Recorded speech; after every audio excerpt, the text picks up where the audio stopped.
কামরূপ কামাখ্যা নামটা যে কোনো বাঙালিরই খুব পরিচিত। এই জনপদ নিয়ে বিভিন্ন গল্প ও কাহিনী রয়েছে।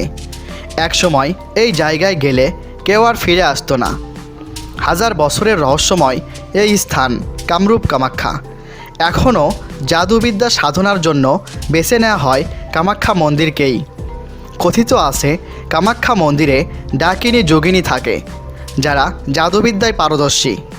এমন অনেকের কাছে শুনেছি যে পুরুষরা অনেক সময় কৌতূহলবশত তন্ত্রমন্ত্র শেখার জন্য যায়, কিন্তু সেখান থেকে মন্ত্র শেখার পর বের হবার কোনো রাস্তা খুঁজে পায় না। বহু সাধনার পর হয়তোবা কেউ পথ খুঁজে বের হয়ে আসতে পারে, আবার কেউ বা তাও পারে না। যারা বের হয়ে আসেন তারা অনেক বড় তান্ত্রিক হয়ে যায় সাধনা বলে। কামরূপ কামাখ্যা সম্পর্কে অনেক তথ্য হয়তো আপনি শুনেছেন বৃদ্ধ কারো কাছ থেকে। আপনি হয়তো কখনো প্রচণ্ড ভীতু হয়েছেন, আবার কখনো প্রচণ্ড আগ্রহ নিয়ে বিরামহীন শুনেছেন সেসব কাহিনী। তবে নিশ্চয়ই এই সম্পর্কে অনেক কিছু জানার আগ্রহ আছে। আরও অনেক জানা অজানা রহস্যে ঘেরা এই জায়গাটি নিয়ে আমাদের আজকের আয়োজন। তো চলুন শুরু করি। সনাতন ধর্মের অনুসারীরা এটা বিশ্বাস করে, যেটা পুরাণে আছে, সতীর মৃত্যু ঘটলে তার স্বামী শিব ঠাকুর সতীকে কাঁধে করে নৃত্য করতে থাকে। নৃত্যের তাণ্ডবে তার দেহের বিভিন্ন অংশ খণ্ড খণ্ড আকারে খুলে পড়ে যায়।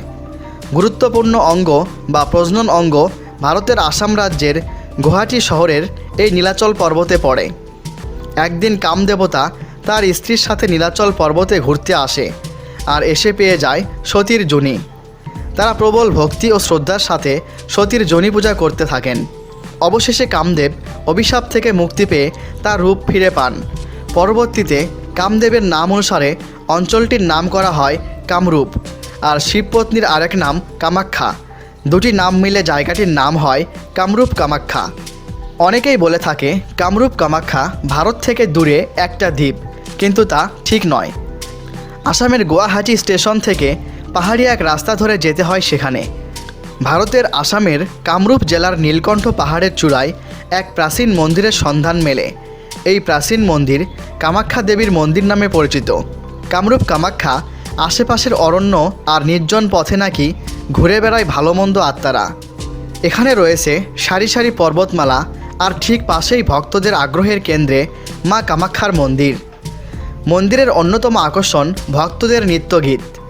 তবে সব কিছু ছাপিয়ে কামাখ্যা জাদুবিদ্যা আর সাধকদের অতিপ্রাকৃত ক্ষমতা গল্প শোনা যায় সবার মুখে মুখে। আসলে কি কোনো ক্ষমতা আছে তাদের, নাকি কেবলই গল্প? সেখানে লুকানো রহস্য, রোমাঞ্চ আর গল্পকথা। কামরূপ কামাখ্যা নারী শাসিত পাহাড়ি ভূখণ্ড।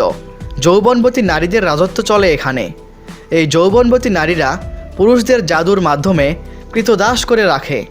এছাড়াও সেখানে আছে বিশাল সিংহ, যার ডাকে ফেটে চৌচির হয়ে যায় পুরুষের অন্ডকোষ। দুর্গম পথ পাড়ি দিয়ে সেখানে যেতে হয়। যে ফিরে আসতে পারে সে হয় জাদুকর। অনেক অসাধ্যকে সে করতে পারে সাধন। কামাখ্যা মন্দিরের 4টি কক্ষ আছে, গর্ভগৃহ ও 3টি মণ্ডপ গর্ভগৃহ। আসলে ভূগর্ভস্থ একটি গুহা এটি। ছোট ও অন্ধকারজন্য সরু খাড়া সিঁড়ি পেরিয়ে এখানে পৌঁছাতে হয়। ভিতরে ঢালু পাথরের একটি খণ্ড আছে, যেটি যোনির আকৃতি বিশিষ্ট। এটিতে প্রায় 10 ইঞ্চি গভীর একটি গর্ত দেখা যায়। একটি ভূগর্ভস্থ প্রস্রবণের জল বেরিয়ে এসে এই গর্ভটি সবসময় ভর্তি রাখে, এবং এই গর্তটি দেবী কামাখ্যা নামে পরিচিত। কামাখ্যা মন্দির চত্বরে অন্যান্য মন্দিরগুলোতে একই রকম যোনির আকৃতি বিশিষ্ট পাথর দেখা যায়, যার ভূগর্ভস্থ প্রস্রবণের জলধারা পূর্ণ থাকে। কামাখ্যা মন্দির একটি বিশেষ কারণে জগৎ খ্যাত, আর এই বিশেষ কারণটি হলো এখানে প্রতি বছর বর্ষাকালে অম্বুবাসী মেলা আয়োজন করা হয়। বর্ষাকালে কামাখ্যা মন্দিরের মূল বেড়ি হতে নিরন্তর জলের প্রবাহ বইতে থাকে। 3 দিনের জন্য এই জলধারা লাল বর্ণ ধারণ করে। কথিত আছে এই লাল বর্ণ কামাখ্যা মায়ের ঋতুস্রাব। তবে ইন্টারনেট থেকে আমরা এটা জানতে পেরেছি যে এই সময় মূল গর্ভগৃহের জল আয়রন অক্সাইডের প্রভাবে লাল থাকে, ফলে এটিকে ঋতুস্রাবের মতো দেখতে মনে হয়। তবে যাই হোক, এই 3 দিনের জন্য মন্দিরের মূল ফটক বন্ধ থাকে। তখন সকলের জন্যই মন্দিরে ঢোকা সম্পূর্ণ নিষিদ্ধ। একবার এক পুরোহিত নিয়ম অমান্য করে মন্দিরে ঢুকলে সাথে সাথে তার 2 চোখ অন্ধ হয়ে যায়। ঋতুস্রাব অবস্থায় মা কারো সাথে দেখা করেন না। তবে মূল ফটকের বাইরে অম্বুবাসী মেলা উৎসব ও অন্যান্য পূজা অর্চনা চলতে থাকে। এর মধ্যে একটি হলো আহার পূজা। অনেকেই বেশ কয়েক ঘন্টা দাঁড়িয়ে পূজা সারেন। এই মন্দিরে দেবীর কাছে প্রার্থনা নিয়ে দূর দূরান্ত থেকে অনেকেই ছুটে আসেন। মনস্কামনা পূর্ণ হলে তারা ঘণ্টা বেঁধে যায়।